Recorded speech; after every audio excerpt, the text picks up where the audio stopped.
इसकी शुरुआत होती है एक रॉक कंसर्ट से, जहां हाना नाम की सिंगर बहुत अच्छे से गाना गा रही होती है, लेकिन वो स्टेज के सामने नहीं होती बल्कि प्लेबैक सिंगर की तरह पीछे से गा रही है, क्योंकि हैना का ज़्यादा वजन होने की वजह से वो सुंदर नहीं दिखती और इसी वजह से उसे प्लेबैक सिंगर बनाया गया।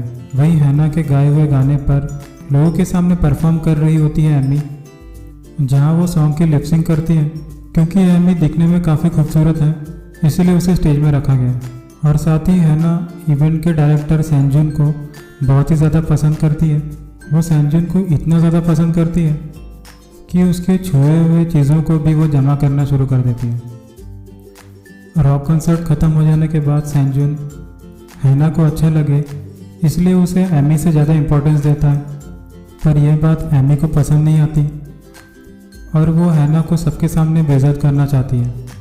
तो आगे सैनजुन हैना को अपने जन्मदिन के पार्टी में इनवाइट करता है।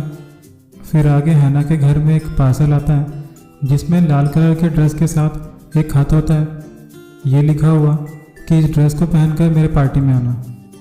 तो हैना काफ़ी खुश होकर उस लाल ड्रेस को पहनकर सैनजुन की पार्टी में चले जाती है, पर उस ड्रेस के चलते हैना और भी ज़्यादा मोटी लग रही होती है, जिस वजह से सबके सामने उसकी बेइज्जती हो जाती है।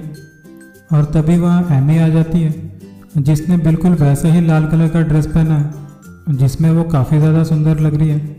और तभी सैनजुन को पता चल जाता है कि एमी ने हैना के साथ ये सब जानबूझकर किया ताकि वो हैना का बेइज्जती करवा कर उसे बदला ले सके। तो आगे हैना बहुत ही बुरे तरीके से निराश होकर वहाँ से चले जाती है और टॉयलेट में जाकर रो रही होती है, जहाँ उसे सैनजुन की आवाज़ सुनाई आती है जो एमी को डांट रहा होता है। जहाँ सैनजुन एमी से कहता है कि हम हैना का इस्तेमाल इसलिए कर रहे हैं क्योंकि इसकी आवाज़ अच्छी है, तो हमें उसके आगे अच्छे से पेश आना चाहिए, क्योंकि अगर वो हमें छोड़कर चले गई तो हमारा बहुत बड़ा नुकसान हो जाएगा। पर ये सारी बातें हैना सुन लेती है और उसका दिल टूट जाता है। तो फिर वो घर के सारे खिड़की दरवाजे बंद करके अपनी ज़िंदगी को ख़त्म करने वाली होती है। लेकिन तभी उसे फुल बॉडी प्लास्टिक सर्जरी करवाने का आइडिया आता है। तो फिर आगे वो वर्ल्ड के टॉप प्लास्टिक सर्जन के पास जाती है और बिना किसी को कुछ बताए वो अपना एड्रेस चेंज कर लेती है, जिसके बाद हैना की प्लास्टिक सर्जरी शुरू हो जाती है। हैना को इस बात से बिल्कुल भी डर नहीं लगता कि उसे कितनी तकलीफ होगी। वहीं दूसरी ओर हैना के ना बताए वहाँ से चले जाने की वजह से सैनजुन की कंपनी और एमी के फॉलोअर्स दोनों को ही भारी नुकसान होता है। फिर सैनजुन हैना की तलाश करने लगता है, पर उसे वो कहीं पर भी नहीं मिलती और आखिरकार 1 साल बाद हैना की फुल बॉडी प्लास्टिक सर्जरी पूरी हो जाती है, जिसके बाद वो जैसे ही अपने आप को मिरर में देखती है उसे अपने आंखों पर यकीन नहीं होता, जहाँ वो खुद को इतनी खूबसूरत देखकर रोना शुरू कर देती है। उसका वजन लगभग आधा हो चुका है, जिसके बाद हैना को पूरी दुनिया खूबसूरत लगती है और सोसाइटी में भी उसे अच्छे दिखने की वजह से लोगों से काफ़ी फेवर्स मिलते हैं, क्योंकि उसके एक एक्सीडेंट के हो जाने के बाद भी उसकी खूबसूरती की वजह से कोई उस पर नहीं चिल्लाता। तो आगे हैना अपनी दोस्त जर्मन से मिलती है। जर्मन भी पहली नज़र में हैना को नहीं पहचान पाती, पर जब हैना अपने बचपन की फ्रेंडशिप वाली टैटू दिखाती है तब जर्मन को यकीन होता है और आगे वो दोनों खुशी से उछलने लगते हैं। तो आगे हैना जर्मन की मदद से अपनी एक नई पहचान बनाती है। तो आगे हैना अपना नाम बदलकर जेनी रख लेती है, जो कि एक अमेरिकन कोरियन है। जिसके बाद हैना सैनजुन के स्टूडियो में जाकर सिंगिंग ऑडिशन में पार्टिसिपेट करती है, जहां उनमें से कोई भी हैना को नहीं पहचान पाता। फिर हैना अपनी खूबसूरत आवाज़ में गाना गाना शुरू कर देती है, जिसके बाद सैनजुन बिना कुछ सोचे हैना को एज ए सिंगर चुन लेता है और आगे वो हैना को कॉन्ट्रैक्ट साइन करने के लिए कहता है। जिसके बाद हैना का म्यूज़िक फ़ोटोशूट शुरू हो जाता है। वहीं दूसरी ओर एमी हैना के खोज में उसके पिता से मिलती है, जो कि अब पागल हो चुके हैं। जहां एमी उसके पिता से काफ़ी कुछ हैना के बारे में पूछती है, पर उन्हें उसकी कोई भी बात समझ नहीं आती। पर एमी को बहुत ज़्यादा परेशान देख हैना के पिता उससे कहते हैं कि बस अब ऊपर वाला ही मालिक है, मतलब कि हम जो करते हैं उस पर भी ऊपर वाले का ही काबू होता है। फिर आगे हम देखते हैं कि हैना सैनजुन के साथ स्टूडियो में बहुत ज़्यादा खुश होती है, जहां वो सैनजुन को अपनी खूबसूरती से इम्प्रेस करने की कोशिश करती है, जिस वजह से वो सही तरीके से नहीं गा रही थी। तो आगे सैनजुन उसे हैना की पुरानी वीडियो दिखाकर कहता है कि क्या तुम इसके तरह नहीं गा सकती हो, जिस पर हैना कहती है कि ये सिंगर तो काफ़ी ज़्यादा मोटी और बदसूरत है, जिस पर सैनजुन गुस्सा होकर उसे कहता है कि उसके लिए वो सिंगर काफ़ी ज़्यादा स्पेशल थी। ये बात सुनकर हैना की आंखें फट जाती हैं, जिसके बाद वो सैनजुन को सब कुछ सच बताने वाली होती है।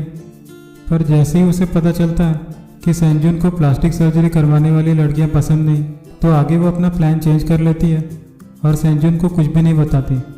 तो फिर आगे हैना का फर्स्ट रॉक कंसर्ट होता है, जहां वो पहली परफॉर्मेंस में ही बहुत अच्छा गाती है, जिस वजह से उसकी फ़ैन फॉलोइंग काफ़ी ज़्यादा बढ़ गई है और फिर आगे हैना काफ़ी ज़्यादा मशहूर हो जाती है। वहीं दूसरी तरफ एमी अपनी बेसुरी आवाज़ में गाना गाने की कोशिश करती है, पर अपनी तरफ से पूरी मेहनत करने के बाद भी वो अच्छा नहीं गा पाती। तो आगे हैना उसे मोटिवेट करते हुए कहती है कि बस ऊपर वाला ही मालिक है और हम जो भी करते हैं वो उसके हिसाब से करते हैं। बस यही बात सुनकर एमी को समझ में आ जाता है कि जेमी ही हैना है। फिर आगे सैनजुन को जेनी के रूम में एक ड्राइंग दिखती है और ये वही ड्राइंग है जो मोटी हैना अपने म्यूज़िक शीट में ड्रॉ करती थी। काफ़ी चीज़ें जान लेने के बाद सैनजुन को भी पता चल जाता है कि जेनी ही हैना है और फिर अगले दिन हैना के करियर का सबसे बड़ा कंसर्ट होने वाला होता है, जिसे सेलिब्रेट करने के लिए जैनसुन एक सक्सेस पार्टी रखता है, जहां एमी हैना के डैड को लेकर वहां आ जाती है। जिसके बाद सैनजुन हैना से पूछता है कि क्या वो उसे जानती है, जिस पर हैना सबके सामने अपने पिता को कबूल करने से मना कर देती है, जिसे सुनकर उसकी दोस्त जर्मन गुस्सा होकर वहाँ से चले जाती है। इन सारी बातों से उदास होकर हैना सैनजुन को सब कुछ बताने वाली होती है कि वो बूढ़ा व्यक्ति जो पार्टी में आया था वो उसका पिता था, लेकिन तभी सैनजुन उसे कहता है कि मुझे पता था कि वो बूढ़ा आदमी तुम्हारा पिता है, और सैनजुन को पता है कि वो लड़की हैना है। जिसके बाद वो उससे वादा करता है कि वो किसी को नहीं बताएगा और आगे वो उसे कल के बड़े कॉन्सर्ट में फोकस करने के लिए कहता है। तो ये सब सुनकर हैना बहुत ज़्यादा हैरान हो जाती है। फिर आगे वो कहती है कि ये सब मैंने तुम्हारे लिए किया, जिसके बाद सैनजुन कहता है कि ये तुमने मेरे लिए नहीं बल्कि खुद के लिए किया, जिस पर वो कहती है कि हैना एक बदसूरत लड़की थी और जेनी तुम्हारे लिए बस एक पैसे कमाने का तरीका है, मतलब कि उसकी ज़िंदगी से सैनजुन को कोई फ़र्क नहीं पड़ता।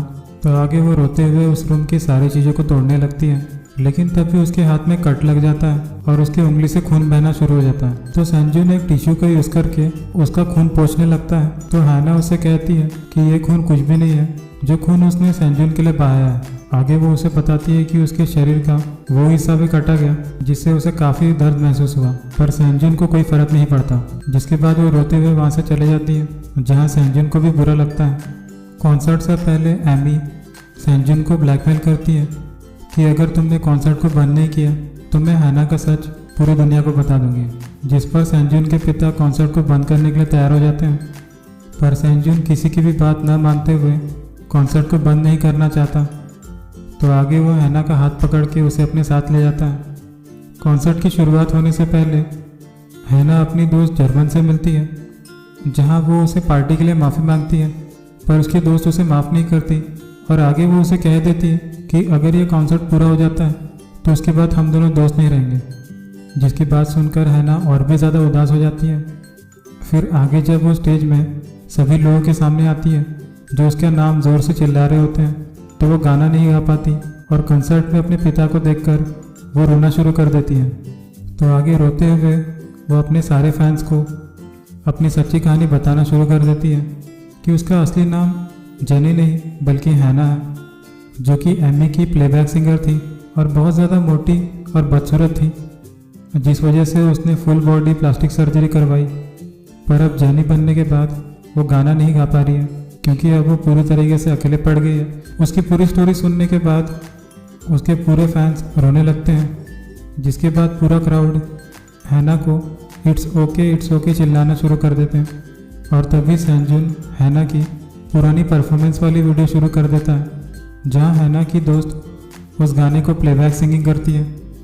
यह देखकर हैना बहुत ज़्यादा खुश हो जाती है और स्टेज से उतरकर अपने पिता को गले लगाती है। कॉन्सर्ट ख़त्म हो जाने के बाद हैना की ज़िंदगी बदल चुकी है और वो एक बहुत बड़ी रॉक स्टार बन जाती है। वहीं सैनजुन हैना को पसंद करना शुरू कर लेता, उसकी बाहरी खूबसूरती की वजह से नहीं बल्कि उसकी मासूमियत की वजह से। और यहीं पर ड्रामे का अंत हो जाता।